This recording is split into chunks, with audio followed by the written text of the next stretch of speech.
जनाबे अली ज़रियुन साहब की एक नज़म, भारतीय नौजवान का तराना। जो कागज़ तुमने मांगा है वो कागज़ तो मेरे पास नहीं, मेरे पास तो बस ये आंसू हैं, तुम्हें अश्कों का एहसास नहीं।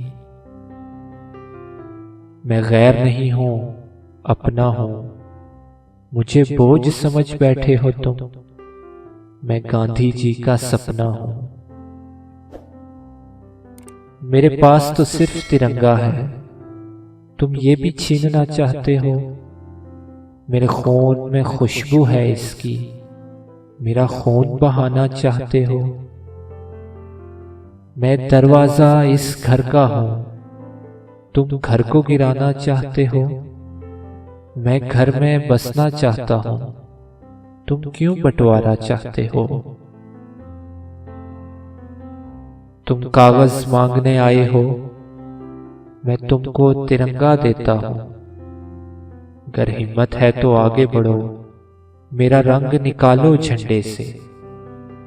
मेरी मां की दुआ ये झंडा है, मेरे बाप की भी पहचान है ये।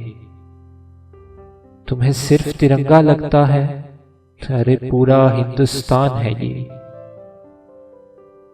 जो कागज तुमने मांगा है वो कागज तो मेरे पास नहीं, मेरे पास तो बस कुछ आंसू हैं, मेरे पास तो बस ये धरती है, मेरे पास तो सिर्फ तिरंगा है। तुम्हें क्यों इसका एहसास नहीं, तुम्हें क्यों इसका एहसास नहीं।